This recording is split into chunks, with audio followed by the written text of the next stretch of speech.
Looking to improve your life, brush up on your personal growth techniques? You are in the right place. Welcome to Life's Little Lessons with your host, author of Designing Your Own Destiny, Kevin A. Dunlap.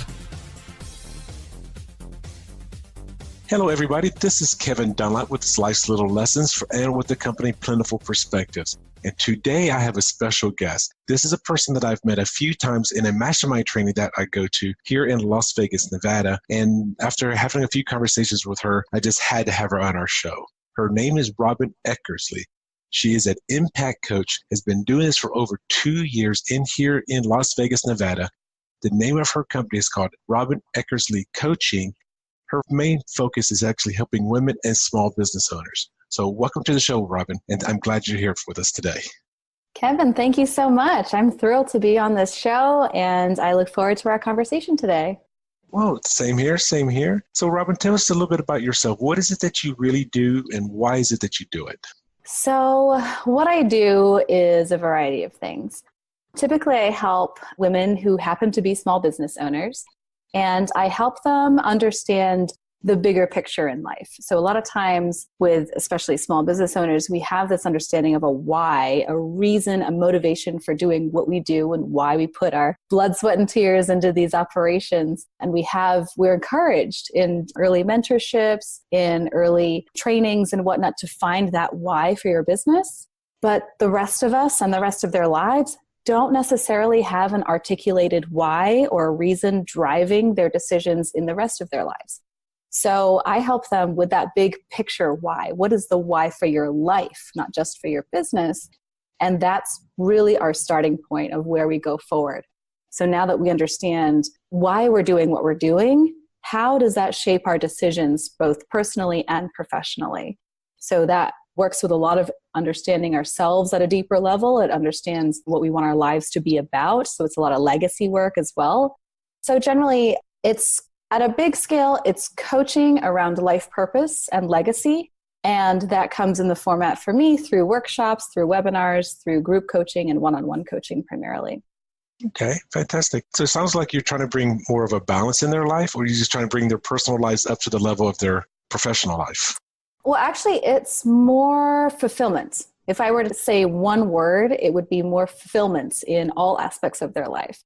Because when we're going through the motions, when we're putting the time into the work, when we're putting our time into all of these errands and our to-do lists on a day-to-day basis, we get stuck in the wheel of action, the wheel of to-dos, instead of why we got onto that wheel in the first place. And I work with them to create more fulfilling decisions, whether that means changing their personal lives or changing how they run their business, or even if they want to be in that business in the first place, they're more secure and fulfilled in the path moving forward. So it's really taking a look at, am I just in this because it sounded like a good idea? Am I in this business because I can monetize it?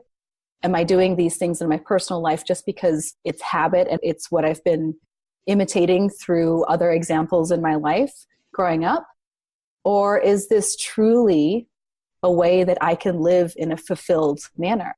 So it's more of filling in that skeleton that we've created of our lives through purpose and through intention. Okay.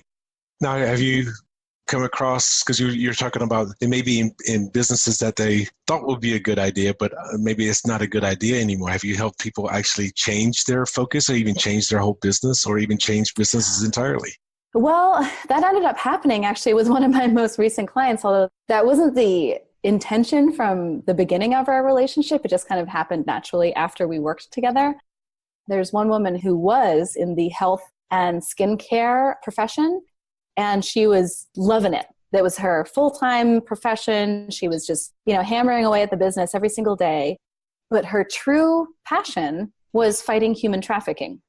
And that was kind of, as with most large global challenges, for most of us, working towards those global challenges and supporting large causes like that tends to take a back burner, because we got to make a living, we have to have the paycheck, we got to, get the kids to school, and we have our more immediate tasks and needs and demands in our lives. And so that tends to take the forefront. But through our work together, we ended up seeing that, hey, maybe this is actually taking away from the work that she could be doing more directly supporting human trafficking. So I just checked in with her actually a couple of, I guess, 3 weeks ago now.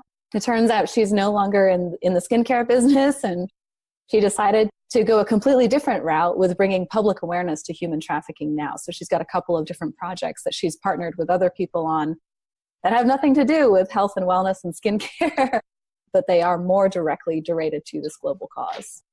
Okay, and was she able to monetize something like that? Yes, she is partnered, I forget the organization, but it's a full-time partnership. She has a chief executive role in that position, and that is now her new profession. Oh, fantastic. So you helped somebody find some focus and clarity in what they were doing, and that you were able to help them get from something they were interested in, but they weren't passionate about, and to follow into something that they were a lot more passionate about.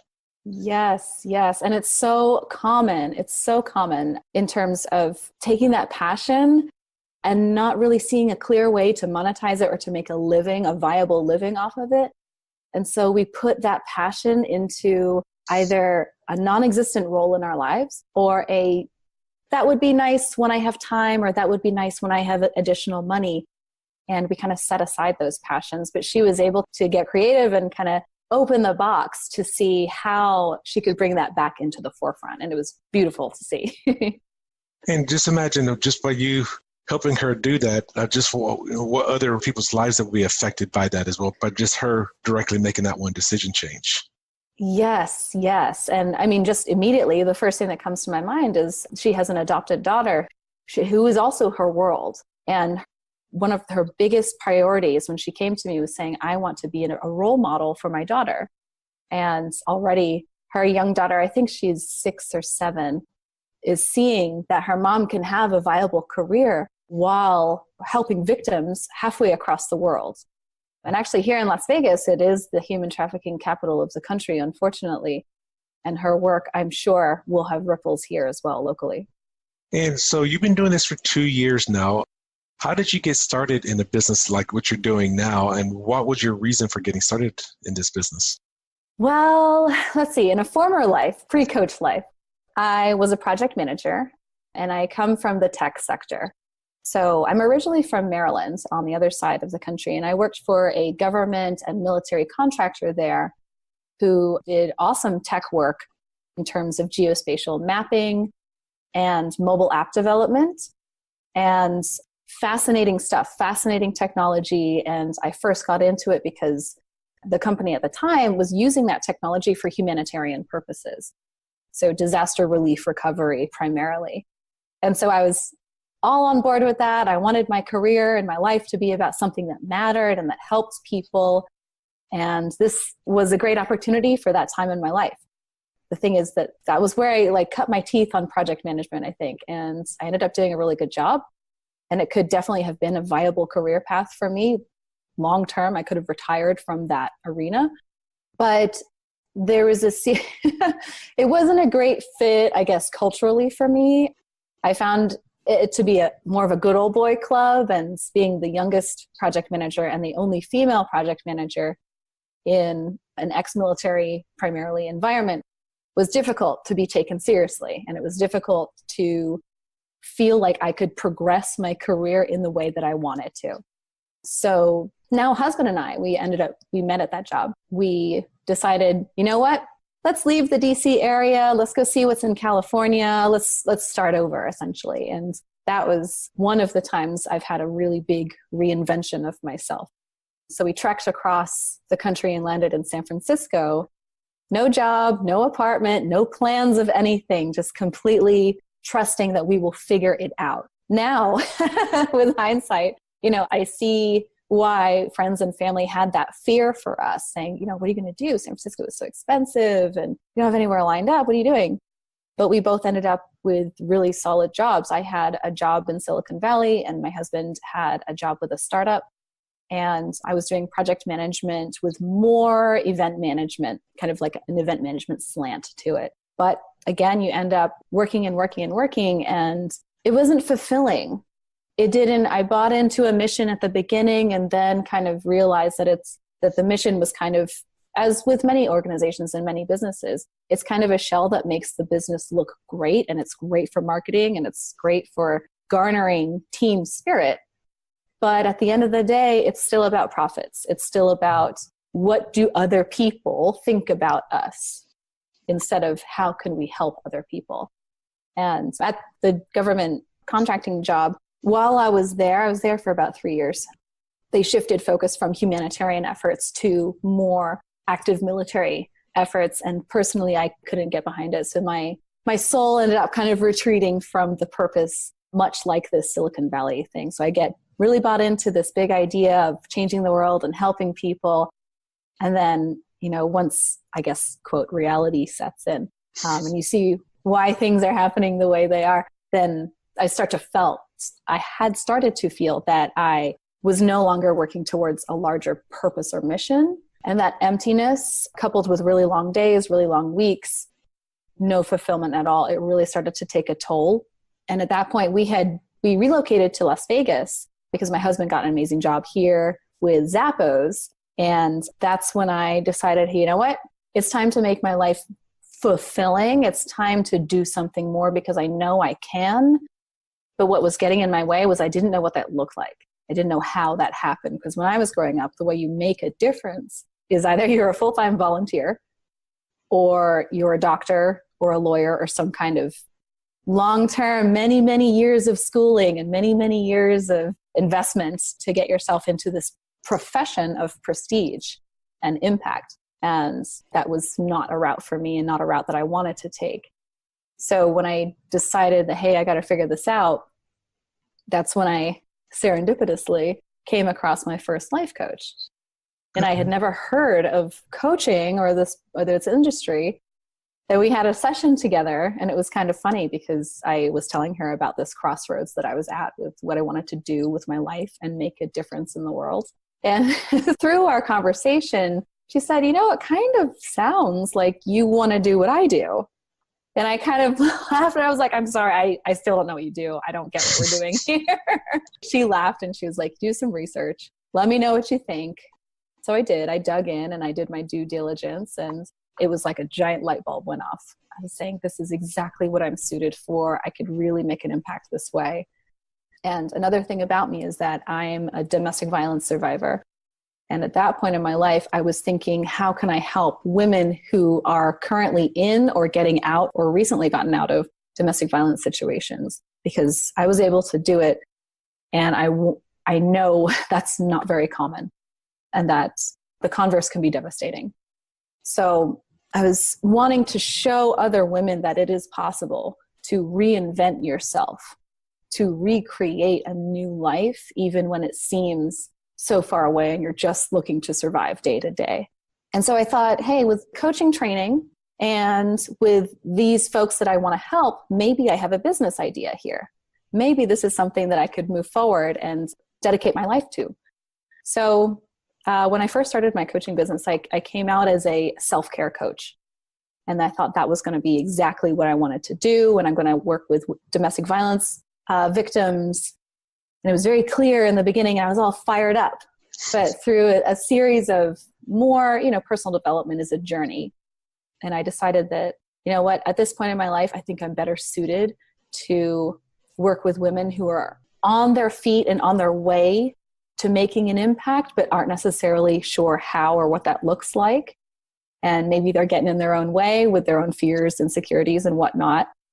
And that I can be of service to them to help them make an impact. Okay. Did you go through a certification, or was most of your stuff self-taught? Yeah, I feel like the School of Life is my primary education. But in terms of my coaching certification, I went to a training program called IPEC, the Institute for Professional Excellence in Coaching. And I did their training, and I got my certified coaching professional certification, as well as a master practitioner accreditation for the Energy Leadership Index assessment.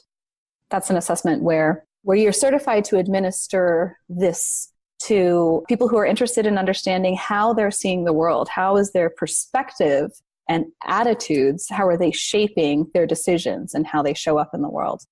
So it's much like, a Myers-Briggs, except it's not personality, it's actually attitude. So your results for this assessment can change depending on where you are in your life. Those were the two certifications I ended up getting. And for those of you that are not familiar with Myers-Briggs, that's a personality testing. I believe there's 16 results that you can get out of it. I think so, yes. There's 2 times 2 times 2 times 2. There's 4 different criteria, and there's 2 choices between those criteria. And those of you that are interested in learning more about Myers-Briggs and personality testing, there are plenty of books out there. There's a book I have right here on my shelf here that goes into, I think it's called The Art of Speed Reading People. And it goes really into depth into the Myers-Briggs. And there's other kinds of personality things like the DISC formula. There's also, to go through personal growth company like PSI seminars, they have what they call behavioral matrix. I mean, there's all different kinds of things out there. But yes, but you went to a lot more depth in detail than just that.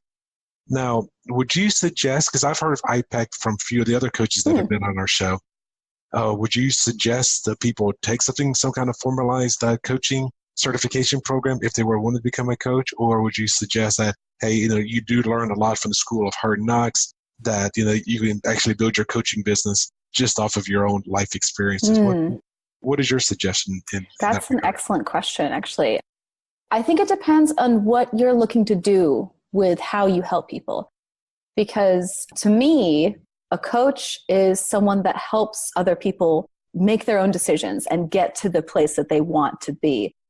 A lot of times people have this idea that a coach is more of a consultant or a mentor, where you're more telling people they should do this, or this would be great, this would be better if they did this. And it's more suggestion, it's more direction. Whereas coaching is more facilitation, I think, like facilitation with oneself. And for me, I know for a fact that I'm much better equipped because of my training to play a true coach role. There are some times when there are, if someone is looking for particular resources or supports or hasn't had the experience, where I might step in and suggest, hey, you might read this book, or if they're asking for my personal experience specifically, then I can share that with them. But it is important to realize that every single person is completely unique, not just because of their makeup, but because of the path that they've walked. My experience as a domestic violence survivor is not going to be identical to another survivor's experience, right? The way that I got out of that might necessarily be actually a very bad idea for someone else who is in a similar situation. So even if we are situationally in similar places, what we do strategy-wise and what kind of goals we set and how we look to move ourselves into a place of change could and probably will be very different. And so there's, with life, there's no one-size-fits-all situation. There's no one solution to every challenge, even though it might look the same on paper. So for those purposes, if you're looking to truly help people find fulfilling decisions and not simply just instruct people what to do or give them advice on what to do, I would absolutely suggest going to a coaching training program. IPEC, of course, I'm going to recommend that because that's the one that is near and dear to my heart, but there's also other institutions like I think CTI and a bunch of others out there too. Yes, there's quite a few of them out there. Even going to Tony Robbins or going to so many other ones. There's also NLP certifications. I know my practitioner certification in NLP not through Tad James, but through Dr. Matt James, which is Tad James' son. So there's all kinds of different kinds of certifications that get you the knowledge of doing this. But getting your coaching certification, I think it's not necessarily required, but it's very helpful to have. Yes, exactly. It's another tool in tool belt, honestly. That's what I would say. And the reason I'm bringing this up is because a lot of our listeners out here are entrepreneurs. I know you deal with women that are starting their own businesses or help them scale their businesses, kind of like what I do as well. However, coaching is, in my opinion, one of the easiest businesses to get started because it's not brick and mortar. I mean, it's all you need is a telephone, maybe a computer, and your life experiences, and then being able to share that and actually be the shoulder for other people to I don't want to say to cry on, but sometimes all people need is just to be listened to. Before we get really into the meat of this, tell me a little bit about why did you change from the domestic violence or through your self-care coaching that you got your coaching through to actually doing women entrepreneurs or just entrepreneurs in general? Why did you make that shift? Well, also something to note is that I don't think I'll be staying here forever, that this is not my target client for the rest of my working life. I am embedded in a community here in Las Vegas of small business owners, and it is my world at this point. And I find that I am connecting very well with these women, that they are that something about me and what I do and how I speak about what I do and how I do what I do is resonating with this particular group of women.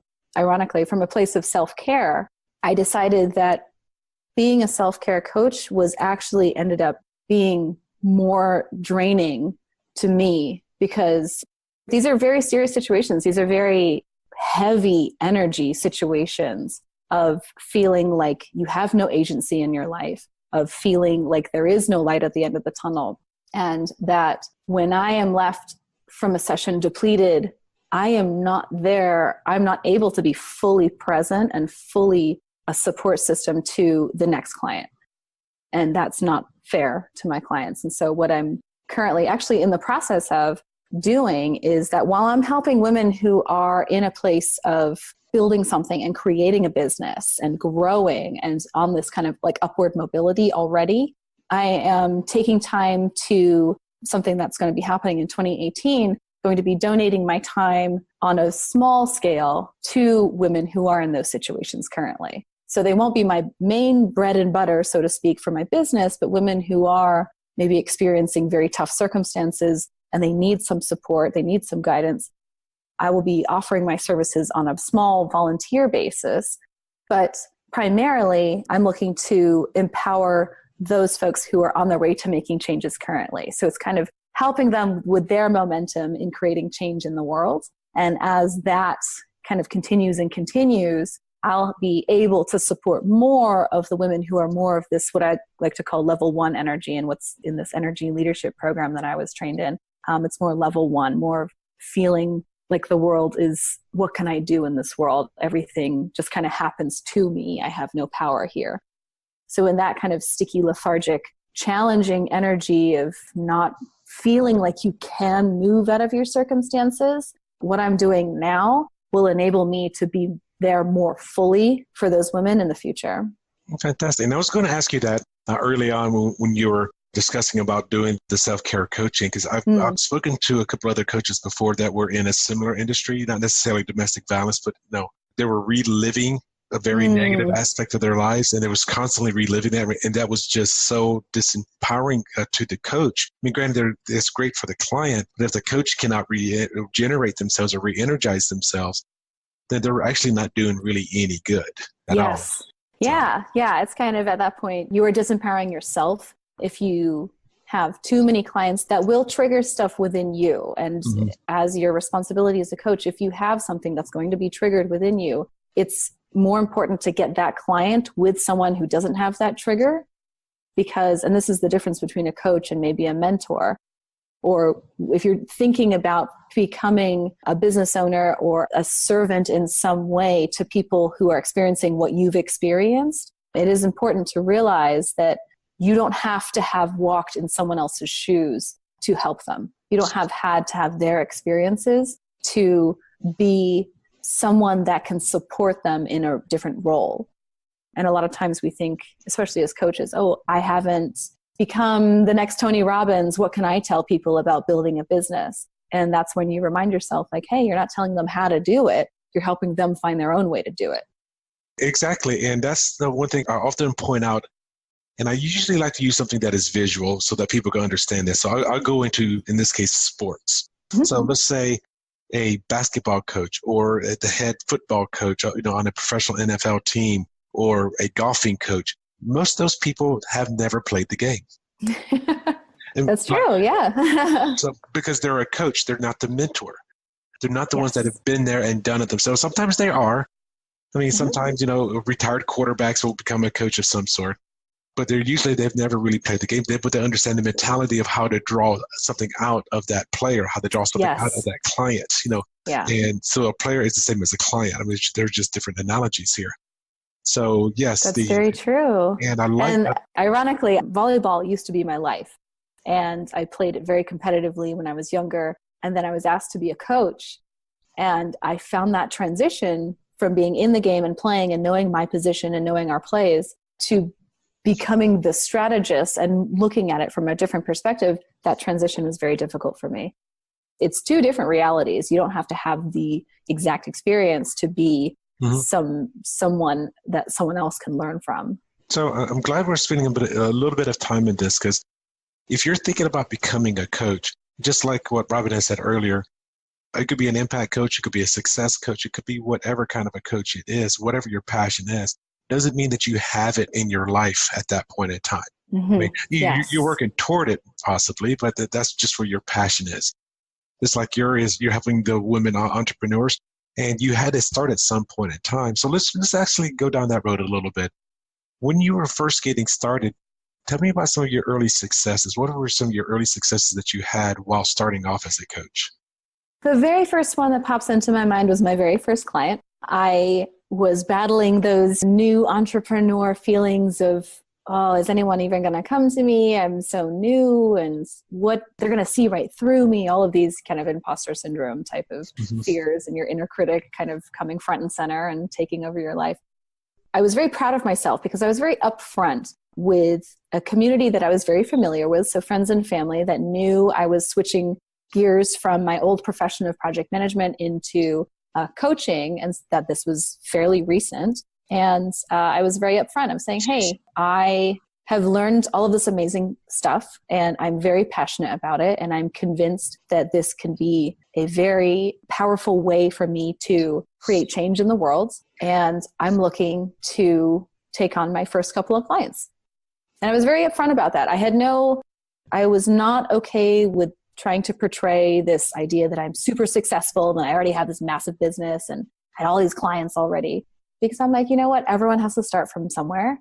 And if I'm not being authentic, then I can't feel good showing up for my clients, knowing that I signed them up, in my mind, false pretenses. And so when I had my very first client, we did, I think it was 4 or 6 weeks, very short relationship, for helping her figure out what she wants to do with her career, because she was looking to switch gears and she wasn't sure if she wanted to stick to what she knows or what her resume says she knows, or if she wanted to go a different route in her true passion, which was hosting and cooking and the culinary arts. And the other side was more HR focused. We did some work around that. And for her, the process was longer. She didn't switch gears or even make a decision after our relationship. And I was okay with that. Part of me was like, oh, she should have found her passion and created this massive culinary arts empire by now. And that was, pressure that I put on myself. But later we had a talk and she said our conversations were pivotal to my development and my journey. And she's found a company now that is still in HR, but she has more confidence in how she can bring the culinary side of life into her everyday life. So it doesn't necessarily have to be a career choice, but as long as you're finding fulfillment and putting it where you are comfortable with it. You don't necessarily have to, I feel like people might be intimidated by hiring a coach because they're like, oh my God, I'm going to have to turn my life upside down and I'm scared of being a completely different person. And as coaches, we talk about transformation and we talk about these massive, you can have whatever dreams you want, which is true. But the thing is, it's perhaps not everyone is comfortable with getting their dreams all at once. So there's a time and a place where things kind of come into your life, I believe, as it is appropriate for the season. So whether it's relationships, whether it's career choices, whether it's whatever decisions you're making, just because you're not making this massive transformation overnight right now, doesn't mean that that's not going to happen in the future. Like, who knows? Maybe she'll be a 5-star chef working at the Four Seasons, 5 years from now. You never know. But that was one of my biggest accomplishments, or my most proudest moments, I should say, taking on my first client. And then let me ask you this. As people are getting started, and again, I'm just going to go down the coaching route because that's what both of us are doing. When you were taking on that first client, I get this so much with coaches that people don't value themselves enough. They don't value what they can offer enough. One of my earlier interviews, I think she actually gave her first 4 clients basically, free consultation. And basically only asking for testimonials. That was her feedback. Now, did you do something like that, or would you recommend doing something like that? Again, I think it depends on the person. But for example, for my mentee, currently, I am recommending that for her, simply because she has been developing her relationship with her inner critic. And where she is right now, she has a full-time job. So the income is not a priority at this point. It's more of like a would be nice for supplemental income as she transitions from this job into a full-time coach. So the pressures and the situation that she's in now Simply, it just makes more sense for her to say, hey, can I coach you guys? Let me know what you think. I want to practice. I want to just get the experience and build my confidence. And for her, the priority was the confidence and experience. So it wasn't necessarily the income. I do see that very often with new coaches specifically saying, I just want to coach. I don't care if you don't pay me, because they're still developing their own money mindset and what they are valuing themselves at. The coaching industry can be very expensive for clients. I'll just say that out there. It's typically thousands of dollars for a 6-month package, and that is the industry standard. And if you are worried about finding people who have thousands of dollars to invest in you, it depends on how you react about that. Are you concerned? Are you assuming that they don't have the money? Are you assuming they won't see your value because you aren't valuing yourself either? There's a lot of different factors that come into play. I would say as part of gaining your confidence, charging for your services is part of that, because it's training yourself and it's training your clients to give and receive money as a way of exchanging value. You're getting used to getting paid, and you're training your clients to pay for valuable services. And as you start to get your experience, and as you start to see the feedback that your clients give you and see the changes that come into your clients' lives, it'll reinforce that idea of, hey, what I am doing it does matter and it is valuable for people. And I will fully agree with that, because once you start valuing yourself, then in my opinion, you should not prejudge how much somebody else is willing to pay. As an example, I have a friend of mine. She was on an earlier podcast as well. And I don't know if we talked about it on that show or not, but I know we talked about it offline, in person. And she, at one time, she was on it was on a Friday, and she came up to somebody and say, okay, this is what my coaching for you is going to cost. And the person looked at her and says, you're too expensive. I can't pay for something like that. Yep. The following Monday, she went up to another client and she actually raised her prices to what it was, what the person said was too expensive. And the guy looked at her and says, no, you're too cheap. He says, I cannot get any value from you. Speak up. So you cannot prejudge your clients. I would assume you just set your prices. Yeah. And then, and periodically raise them. Now, you will get both extremes, like in this woman's case. I mean, if I were to come to you, Robyn, I want to hire you as my coach, and you say, well, I charge 50 cents an hour. I'm going to look at that and says, and you're probably saying, oh my gosh, this person's going to pay me. They won't pay me $1 an hour because they know what value do I have. But I will look at you and says, what value do you give at such a low price? Yeah. Am I going to get anything out of this? It's going to be a waste of my time. Which is the whole concept of, if you're just starting out, maybe you do some free consultations or do some free coaching sessions.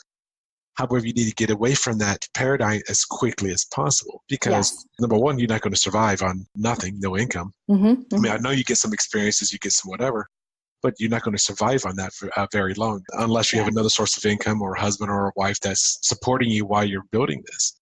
Right. So charge an appropriate amount, whoever you could find is the industry standard. And another lady that I've trained with, her name is Lisa Sasovich. And I know I've said this on a previous show. Once 5 people are willing to pay your prices, it is time to raise your prices. I like that. I've never heard that before.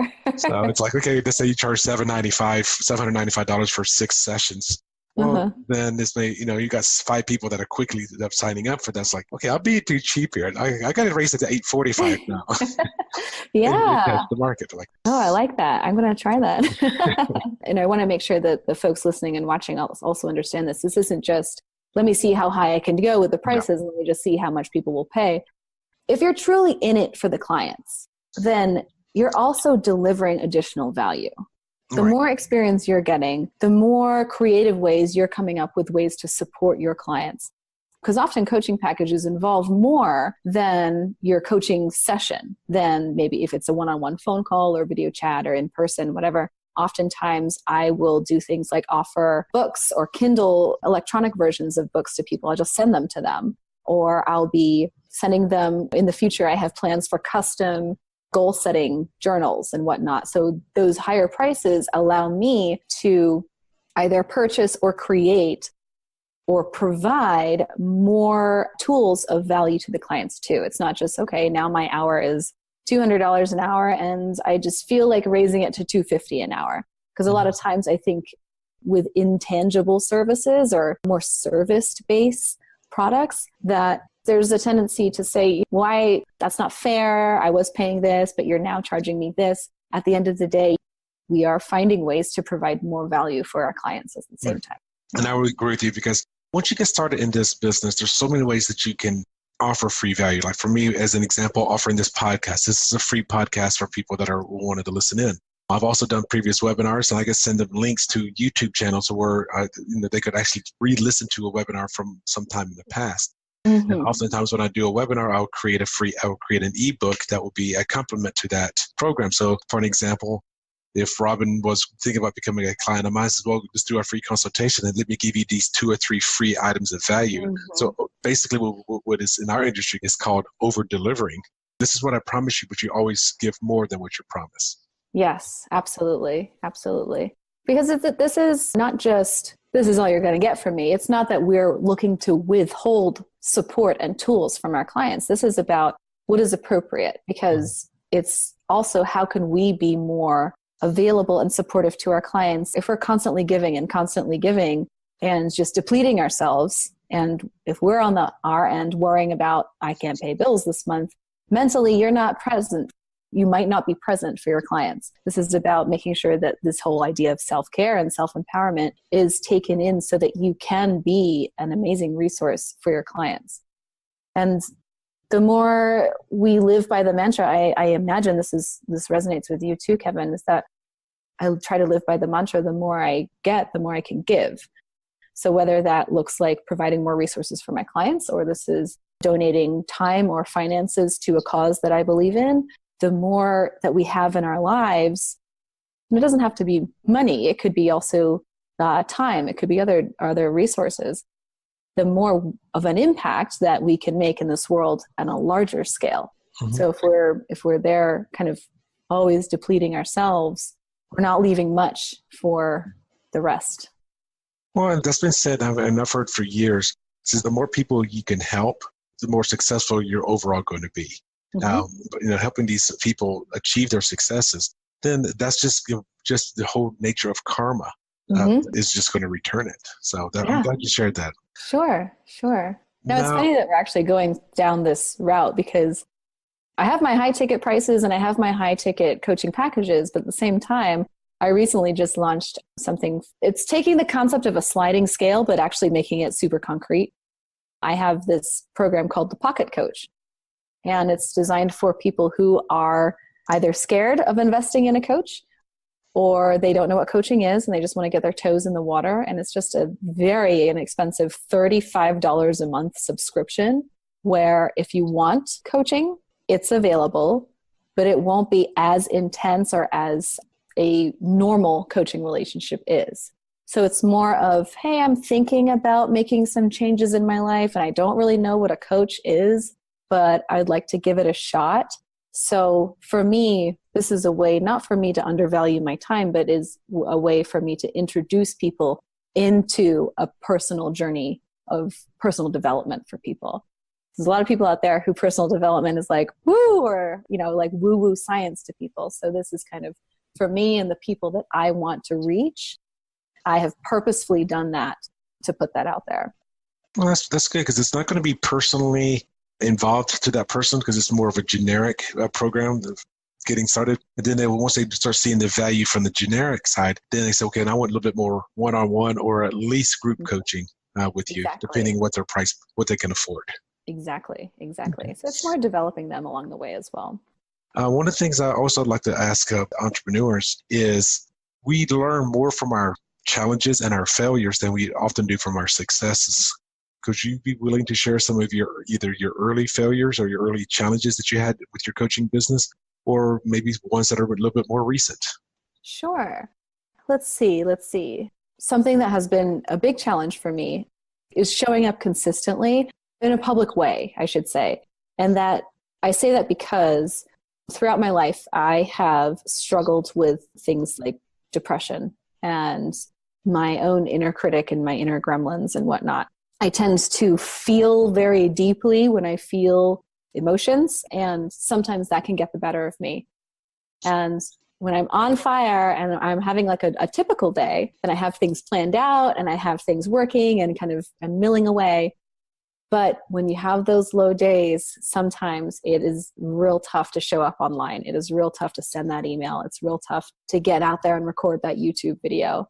And there have been times where I've maybe missed a couple of my goals that I've set for myself in terms of I was supposed to record this, I was supposed to release this blog and do all of these things and hit these marks. And because either I'm feeling, my inner critic is telling me that I'm not as valuable as I think I am on those normal days, then, or if the depression kind of hits in a little bit and kind of gets in the way and shakes things up, then I'm not delivering the free content. I'm not delivering the message that I was so excited to deliver just a day ago. It's tricky when you are a solopreneur. When you have a team, you have a marketing team, they can run it. It doesn't matter how you feel. Right. When you have, your financial team and all of these other supporting people and groups, they can help you get that stuff out the door. But when it's just you, it becomes hard to stay on task all the time. And especially there's so many entrepreneurs out there who have kids, who have families, who have maybe 2 other jobs. It's tricky to stay in the rhythm. And I would say that was a challenge early on. And to be honest, that's a challenge that comes up nowadays too. And I'm glad that you're becoming so vulnerable there. And I want to say thank you for going down that route there. And one of the things that I'm recently just currently going through, because I'm just like yourself. I mean, I have those days as well where I've got this whole network, this whole funnel I've got to build. I've got all this going on. Then I wake up in the mornings like, I just don't feel like doing this. Yeah. And it can be challenging because when you're a solopreneur, you are often your own motivation. Yes. Yeah. And absolutely. When your downside comes in, it's hard to self-motivate yourself, or at least I know it is for me. Mm-hmm. One of the things that I actually am doing right now is, because one of the things I suggest everybody have, and I don't know if you have one yourself, is you have an accountability partner. Now, there's one thing about having a coach, but there's another thing about having an accountability partner. And what I've actually just did as of yesterday, at the time of the recording of the show, that is, just yesterday, because I was on my regular weekly call with my accountability partner, and now we're not going to do weekly anymore. We're going to still do weekly, but we're going to say, okay, let's schedule Friday, let's schedule Saturday, let's do some run-throughs together. And sometimes that, to me, is a way to kind of get out of the funk, because you have that other person there, kind of like your gym buddy. You have that person like, I don't feel like going to the gym today. Well, you got to go anyway. Yeah. And then when your gym buddy is going through their own funk, it's the exact same kind of thing can happen. Yeah. So, yeah, absolutely. You can show up for them and get them out the funk. Yes. So that is because me and my accountability buddy, her and I have been doing this for over 2 years now. And there's certain things at certain levels that neither one of us has hit, as far as our goals are concerned. And it's because that we've been kind of complacent in many areas. It's like, okay, well, we were supposed to be accountability partners. Now we're friends, but we still have to have that, the original reason for us to getting together anyway. Yeah. So for those of you out there, if you're just getting started and you're hitting those funks, find somebody else in a similar business and say, okay, how can we partner up with each other? There was a class that I went to I would guess over a little over a year ago. It was with Robert Kiyosaki from the Rich Dad Poor Dad fame. Oh, yeah. And then one of his Rich Dad coaches, which is a guy by the name of Blair Singer. And what they did, and this was when they were sharing this, I was like, this is such a great idea. And one of the things they did was that they deliberately got together almost on a daily basis. And then, one of the things that they did was, okay, what are the people's objections for hiring you for your business? Then they would pitch back each other for hours and hours on those, on those things. Like, this is how you overcome that objection. This is how you do that. Until it became so second nature to them that somebody comes and says, I don't need a coach. Well, then they'll go into like, well, do you have what you want in your life in this particular area? Well, no. Okay, so what's holding you back? Having that accountability buddy or having that sounding board to help build your business so that you're not in those funky days as much.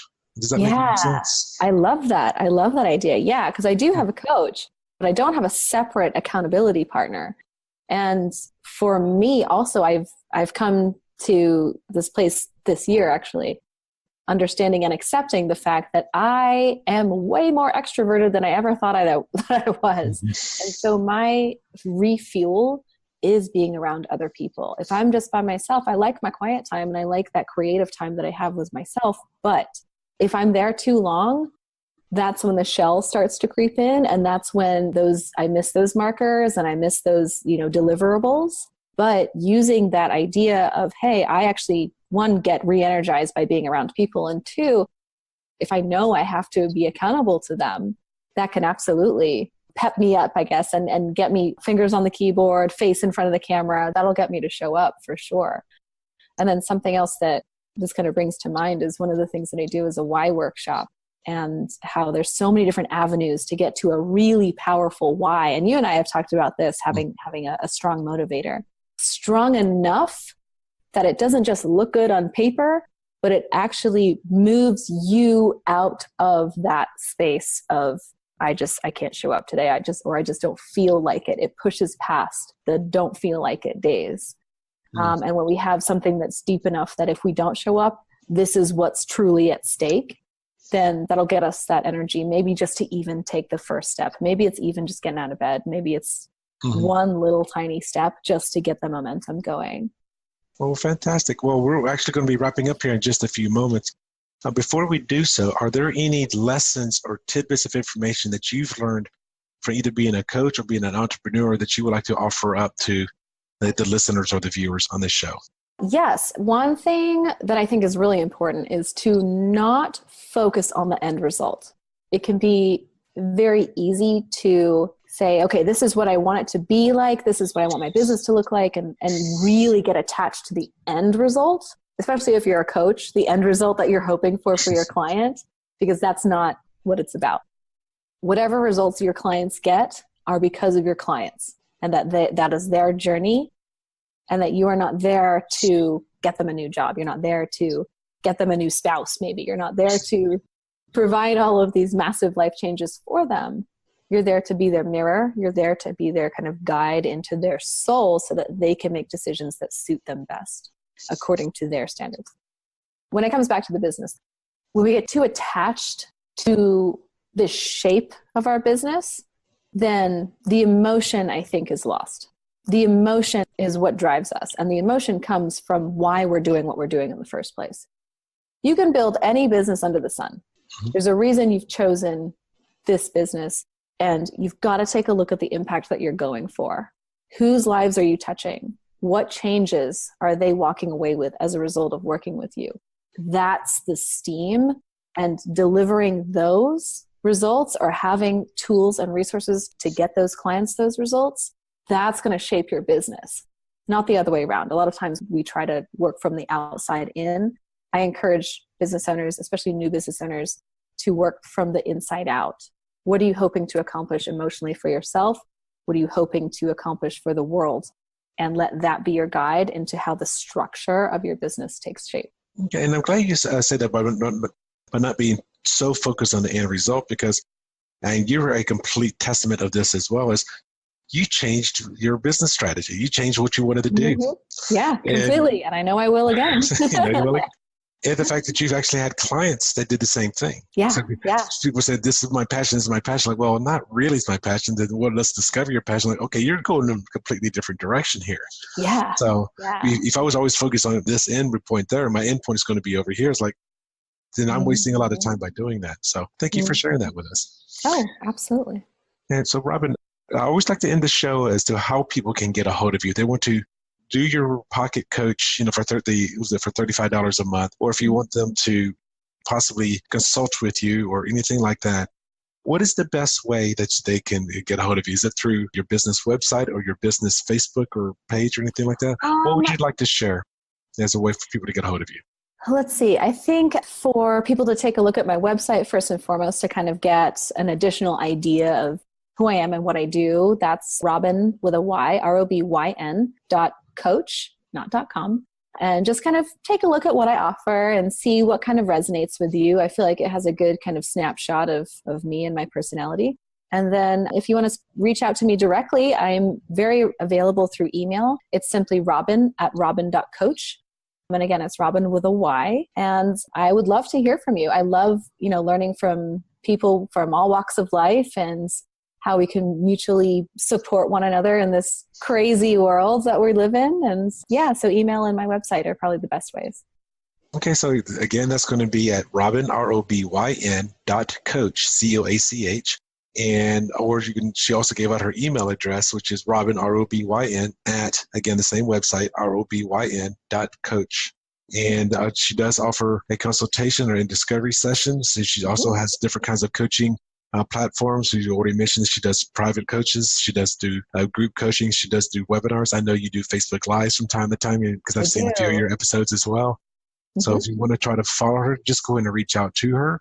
And also, if you want to hear any of the other shows that we have, you can always find them at my website at kevinadunlap.com. It's under the media tab. You can not only see the video interviews, because this is being recorded both as an audio and as a video. So this is for the audio podcast, which goes out on Podbean and iTunes. But it's also going to have its own private video channel, so you can actually see what she looks like, and so you can see her energy and the passion that she has in this. So again, we have Robyn Eckersley. Sorry, I'm hoping to get that right. One of these days. And she's an impact coach here in Las Vegas, Nevada. Any last words before we say goodbye to everybody? Just that I'm so grateful for you and for this opportunity. And I think that something important for people to hear maybe is just that they literally can create whatever life they want to. It might seem super far away. It might seem super unattainable, but you can truly create any kind of existence you want in this life. And it's people like Kevin and myself that help you get there. Well, thank you. Well, thank you for saying that. And also thank you for being on the show. It was a great pleasure having you on this show. And I look forward to talking to you offline here. And also everybody that's listening or watching this show, please reach out to Robyn. She's 100% genuine, and she definitely is here to help you grow your business, especially if you're a woman. So that's what I know, that's what your passion is. So everybody, congratulate Robyn here. You can leave a comment below in the description if you want to say something about the show, what you'd like or disliked about the show. And Robyn, thank you for being here. And it was a great pleasure having you on the show today. Oh, it was a great time. Thanks so much, Kevin. Keep doing what you're doing. This is amazing. It helps people for sure, for sure. Well, my pleasure. Thank you very much. And goodbye, everybody. Thanks so much for listening to this episode of Life's Little Lessons with your host, author of Designing Your Own Destiny, Kevin A. Dunlap. For more great content and to stay up to date, visit kevinadunlap.com, facebook.com/kevinadunlap.author, and on Twitter @Kevin A. Dunlap. We'll catch you on the next episode of Life's Little Lessons.